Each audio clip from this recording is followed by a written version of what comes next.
in progress. 여러분 안녕하십니까? 오늘은 심령이 가난한 자 이런 제목으로 하나님의 말씀을 보겠습니다.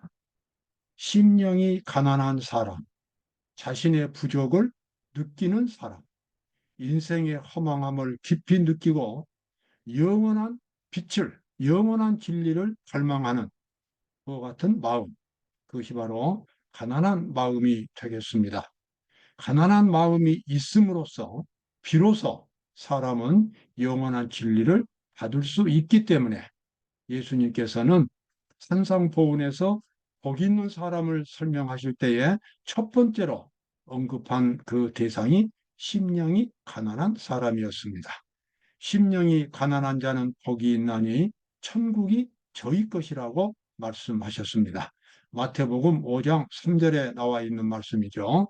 심령이 가난한 자는 복이 있나니 천국이 저희 것이며 천국이 주어질 수 있다는 것입니다. 자기의 심령에 처참한 빈곤을 느끼는 사람, 다시 말해 자기 자신에게 선한 것이 전혀 없다는 것을 깨닫는 모든 사람들은 예수님을 바라봄으로 의와 능력을 발견할 수 있다. 아멘입니다. 자기 심령, 자기의 영혼, 자기의 정신의 처참한 빈곤을 느끼는 사람.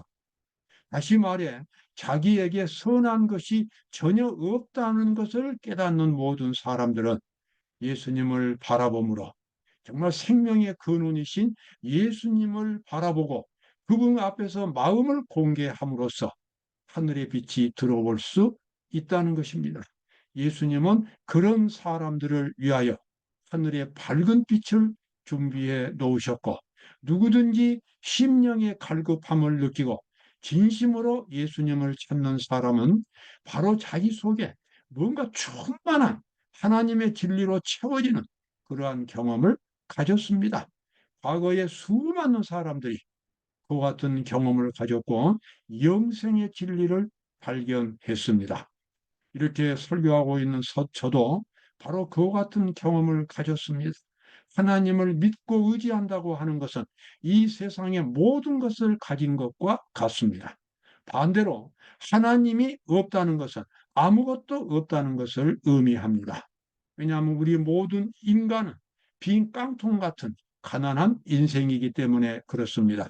뭔가 가지고 있다고 생각하지만, 뭔가 알고 있다고 생각하지만, 어느 날 정말 안개처럼 사라져 버리는 것이 우리가 가지고 있는 모든 지식과 모든 소유들입니다. 그러므로 심령이 가난한 사람, 자신의 빈곤을 느끼는 사람은 하늘의 진리, 영원한 생명으로 채울 수가 있게 되겠습니다. 우리가 의와 의의 태양을 향하고 그리스도와 접촉하게 될 때 온 심령은 하나님의 임재의 빛으로 장렬한다. 자결한다. 그 말은 빛이 막 터져 나온다는 것입니다. 예수님은 이렇게 가난한 죄인들, 죽음을 향하여 가고 있는 아무것도 없는 이 비천하고 정말 이 처절한 이 죄인들을 위하여 십자가에 달려 돌아가셨습니다. 그리고 다 이루었다라고 선언하셨습니다. 수고하고 무거운 짐진 자들아 다 내게로 오라. 내가 너희를 쉬게 하리라고 예수님은 또 초청하십니다. 그래서 자신의 가난한 심령을 깨닫고 예수 그리스도를 바라볼 수 있다면, 예수 그리스도를 의지할 수 있는 믿음만 있다면, 그리고 그분의 그 의와 능력을 발견할 수 있는 그 같은 안목만 있다면 그 사람은 이 세상에서 가장 행복하고 강한 사람으로 변할 수 있습니다. 왜냐하고 그러면 바로 예수님을 통하여 그 사람 영혼 속에 하늘의 밝은 빛이 쏟아져 내릴 수 있기 때문에 그렇습니다. 그리스도의 제자들이 그분의 생명을 받음으로써 빛을 전하는 자가 될 수 있었다. 영혼 가운데 있는 그리스도의 생명과 품성에 나타난 그분의 사랑이 그들을 세상의 빛이 되게 하였다. 예수님께서 십자가에 달려 돌아가신 후에 하늘로 승천하셨습니다. 그리고 예수님의 사명을 제자들이 감당했습니다. 12명과 70명과 그 다음에 그 많은 제자들이 이제 하늘로 가신 예수님을 바라보고서 그들이 끊임없이 그 마음이 채워지도록 기도했을 때에 오순절 성령 강림이 내렸고, 그리고 그때부터 이 지구, 이 세상 역사는 새로운 시대로 접어들었습니다. 기독교라고 하는 이 생명의 종교가 수많은 사람들의 마음을 이제 지배해 갔기 때문에 그렇습니다. 그리스도의 제자들이 그분의 생명을 받았습니다. 예수님은 하늘로 가시면서 제자들에게 생명을 주겠다고 약속하시고 가셨어요. 자기들을 그처럼 사랑하시고 돌보시던 예수님이 하늘로 가시는 그 광경을 제자들은 직접 눈으로 보았습니다. 그리고 예수님은 제자들에게 내가 하늘에서 너희를 위하여 일하겠다고 약속하시고 예루살렘에서 능력이 채워질 때까지 기도하라고 그렇게 당부하셨습니다. 제자들은 그 예수님의 당부대로 끊임없이 매일 그들이 모여서 하늘을 향하여 기도했고, 마침내 성령 충만한 능력을 받고 온 세상 사람들 마음속에 복음을 심어줄 수 있는 그러한 제자들이 될 수 있었습니다.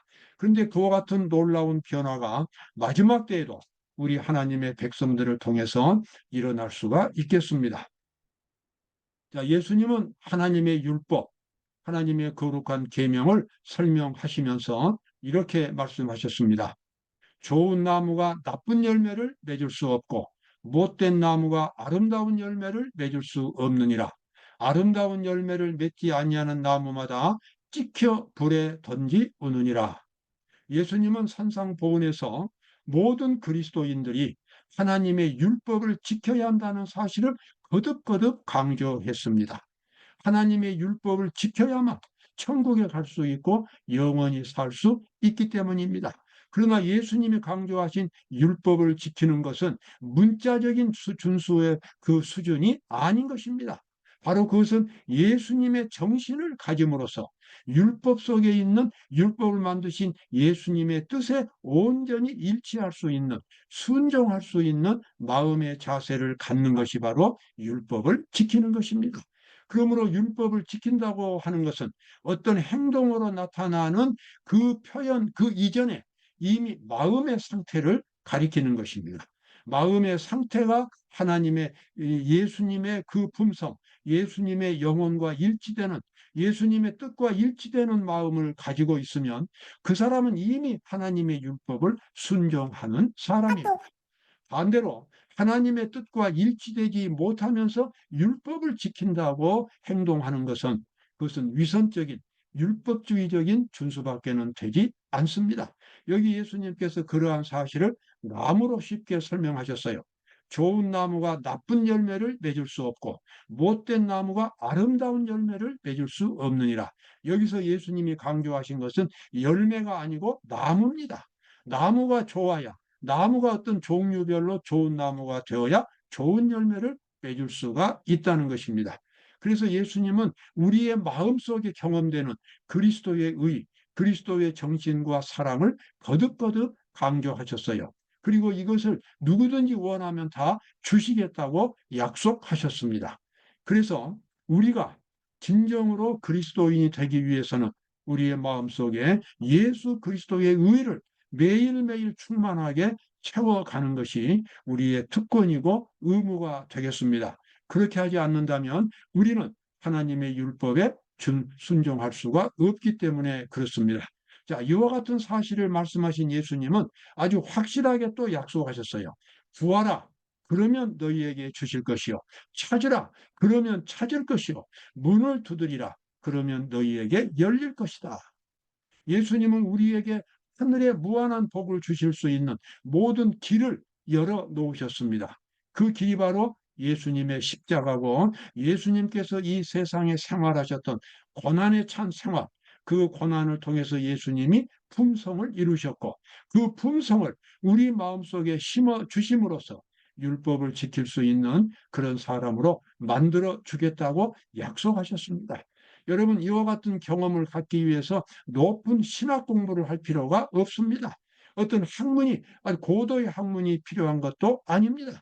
정말 진정으로 예수님 앞에 나아가서 자신의 가장 깊은 마음의 고백을 올린다면, 그리고 자기는 부정하기 때문에 거룩한 하나님의 뜻대로 살기로 하나님께 약속하고 결심한다면, 예수님은 그 마음속에 하나님의 율법을 지킬 수 있는 거룩한 사람이 되도록 만들어 주시겠다고 약속하신 것입니다.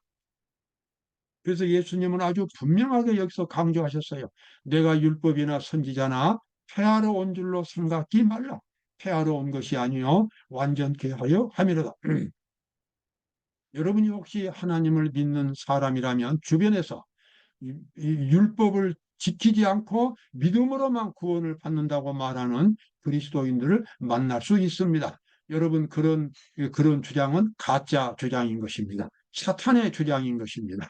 하나님의 율법을 지키지 않는 사람이 어찌 천국에 갈 수 있겠습니까? 이 세상의 법도 지키지 않으면 그 사람은 범죄자의 취급을 받습니다. 하물며 거룩한 죄가 없는 천국에 가서 영원히 살겠다고 하나님을 믿는 사람이 율법은 외면하면서 믿음만을 강조하고 살아가는 그리스도인들, 자기 기만에 빠져 있습니다. 여러분, 그러한 기만에 결코 빠지지 말기 바랍니다. 하나님의 율법은 마음으로부터 지켜야 하고 그 율법을 내가 지킬 수 없기 때문에 예수님께서 우리에게 새로운 마음을 주겠다고 약속하신 것입니다. 새로운 마음을 주셔서 율법을 지킬 수 있도록 만들어 주겠다고 약속하셨습니다. 여러분, 그 약속을 믿고 담대하게 예수님 앞에 나아가십시오. 그는 오직 그리스도를 통해서만 사람이 도덕적 율법을 지킬 수 있음을 보았다. 여기서 그는 예수 그리스도, 예수님 자신을 가리킵니다. 우리는 정말 예수님의 능력이 아니면 하나님의 율법을 지킬 수가 없습니다.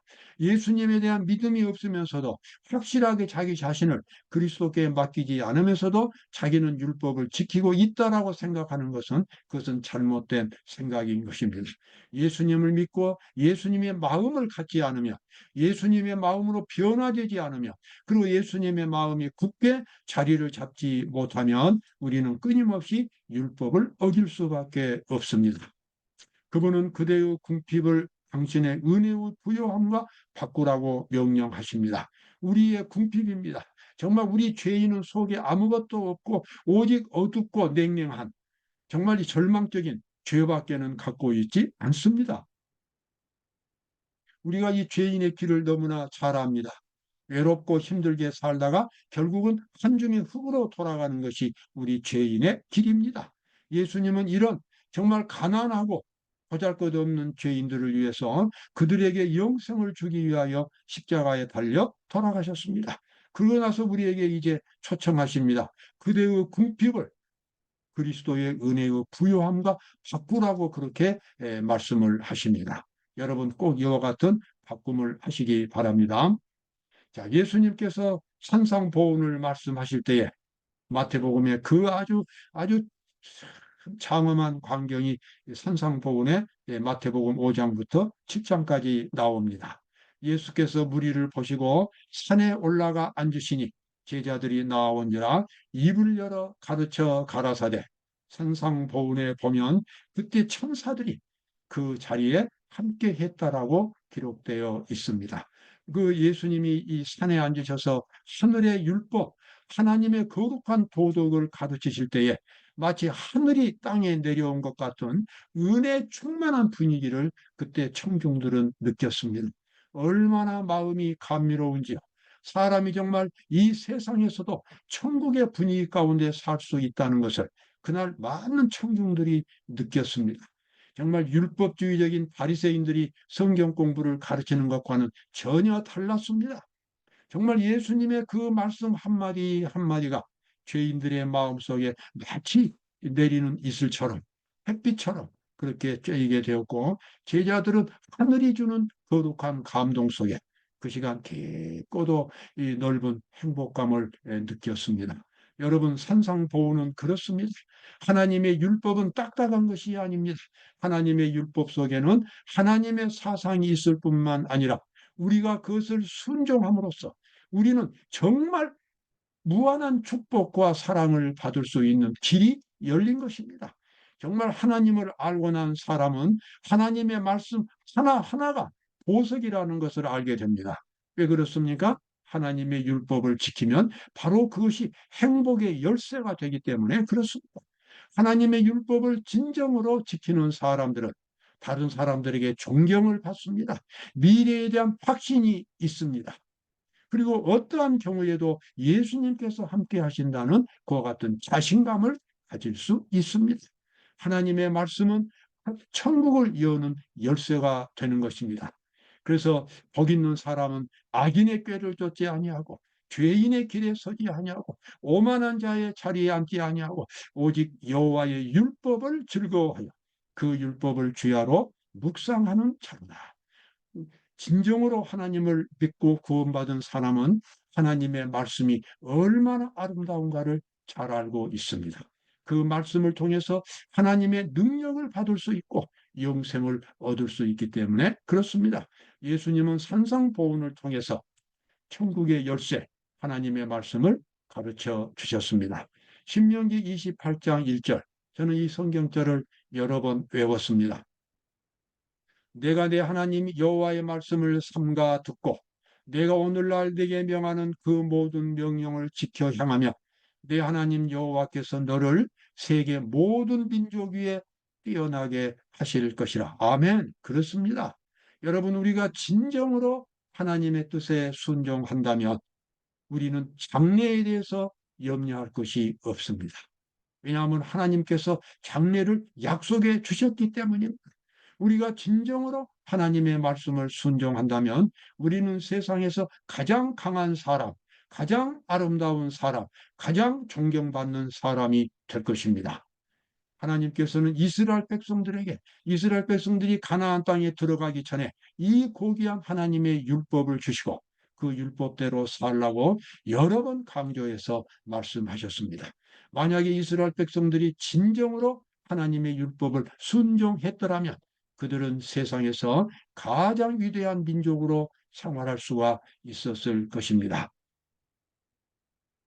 여호와께서 너희에게 선을 행하시고 너희로 번성케 하시기를 기뻐하시던 같이 이제는 여호와께서 너희를 망하게 하시며 멸하시기를 기뻐하시리니 너희가 들어가 얻는 땅에서 뽑힐 것이요. 예수님, 하나님은 이스라엘 백성들에게 순종하라고 말씀하시면서 동시에 너희가 순종하지 않으면 저 가나안 민족들이 쫓겨난 것처럼 너희들도 그렇게 쫓겨날 것이라고 말씀하셨습니다. 그렇습니다. 우리 신앙생활의 초점은 하나님의 말씀에 순종하는 것입니다. 하나님의 뜻에 일치되는 생활을 사는 것입니다. 하나님의 뜻이 우리의 마음과 동기 가장 깊은 곳에서 모든 생활의 원천이 되는 것입니다. 바로 그것이 그리스도인의 참된 모습이 되겠습니다. 그렇게 함으로 우리는 이 세상에서도 복을 받고 하나님의 돌보심을 받고 영원한 생명을 얻을 수 있게 될 것입니다. 이러한 모든 것을 누릴 수 있는 사람, 그래서 가난한 심령을 가진 사람, 그 사람은 진정으로 복 있는 사람이 되겠습니다. 오늘도 기쁨과 감사가 넘치는 하루가 되시기를 바랍니다.